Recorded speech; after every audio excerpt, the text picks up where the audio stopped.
Hello everyone, it's Dr. Wolfe here, and in this video we're going to be going over the process of meiosis. So here's our cell, here's our nucleus, and we have homologous chromosomes, meaning that these chromosomes are the same size, but that's not it, they have the same genes. So for instance, maybe the hemoglobin gene is right here, or muscle protein actin is right here. You get one from mom, one from dad, and you can get different alleles from each parent. So those are our homologous chromosomes. Now, in the process of meiosis, what's the whole purpose of doing this, all right?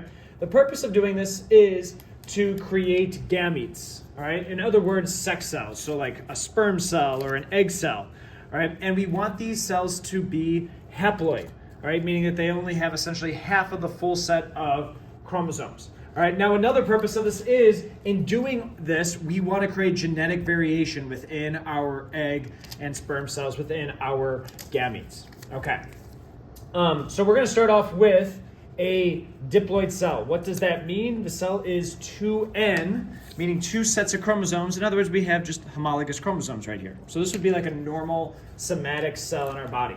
All right, now what's going to happen next when we start the process of meiosis 1 is the DNA is going to replicate. And technically it's not in the form of chromosomes, it would be in the form of chromatin at this point, but we're gonna have DNA replication occur.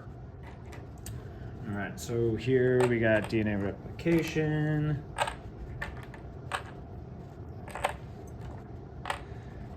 Okay. So at this point, what we have is no longer a diploid cell, because we just doubled our chromosomes. We actually have a 4N cell. There are 4 sets of chromosomes. All right. Now, our sister chromatids are the replicated ones. So these two black ones right here from, let's say, dad, and these two orange ones from mom. This is a pair of sister chromatids. This is a pair of sister chromatids. Right. So in meiosis 1, technically, I don't know if you would really call this meiosis 1, because the DNA is already replicated in the S phase. So now we're starting meiosis 1. We're going to be starting with prophase. The nucleus is going to start to disintegrate. All right, and we're going to start one of our ways of creating genetic variation, which is crossing over, all right, or synapsis. And this happens during prophase 1. What's going to happen is our chromosomes, particularly right here and the inside, are literally going to swap parts. You can speed up this part. All right, so they've swapped parts here.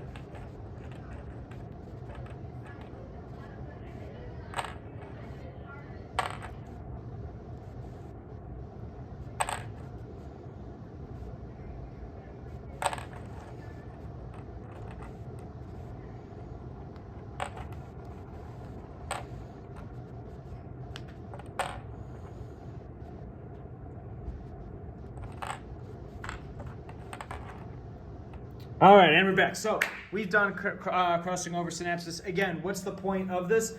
It's to create genetic variation. All right. Now, what's going to happen next is we're going to have metaphase 1. All right. And at this point, the whole nucleus during prophase 1 of meiosis 1, all right, has disintegrated. So here we have our chromosomes line up.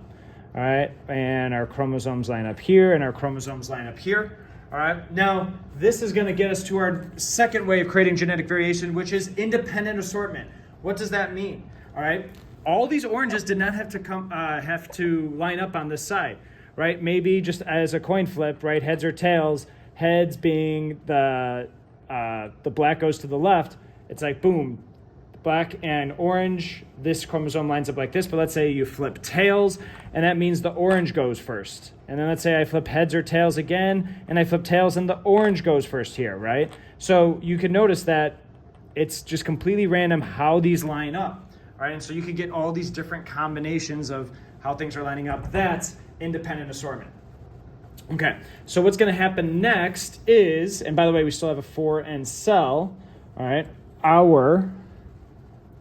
In anaphase, our chromosomes are going to move to opposite ends. All right, so it's really the sister chromatids are sticking together, but notice they're no longer identical because of the synapsis. There's already genetic variation there. All right. So as they move over, all right, in anaphase 1, we go to telophase 1, and our cell starts to split. Oh, I should have added this card. Cytokinesis is also going to happen as well. So what we've just done is we've created two diploid cells, right? Two diploid cells. What's different from mitosis, though, is that these cells are already not identical, right? There is genetic variation here, all right? So now, again, our goal is to create a haploid cell. So we're going to need a split again. We're going to go through the meiosis 2. So prophase, all right, by the way, it's not shown here, but this was happening in the first prophase 2. We have our, centromeres, our mitotic spindle that's going to form over here, connect to the centromeres. The kinetochores are going to move over our chromosomes over. It's not shown in this video, but that's also happening, right? So mitotic spindle is going to be connecting to our chromosomes on either side right here, on either side right there, all right? And they're going to line up with metaphase 2. Anaphase 2, they are going to start to split. So chromatids over here, chromosomes over here. All right, and in telophase 2, all right, our nucleuses are going to start to reform. And cytokinesis, our cells are going to split.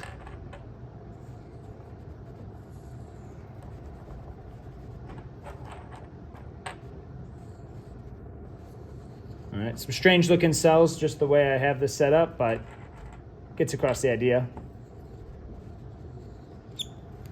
All right, so at the end of this process, all right, I have haploid cells. There's just one type of chromosome here, one type of chromosome here. Don't know where my card is, but these are haploid cells. And notice that they are all genetically different, okay? Now, the third way that we could create genetic variation is through random fertilization.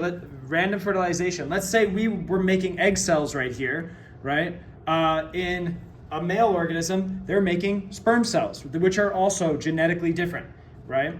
And in terms of, well, which one gets paired up with which? Well, maybe by random chance, this one gets paired up with this specific sperm cell, but then maybe this other sperm cell might get paired up with this one. There's so many different combinations.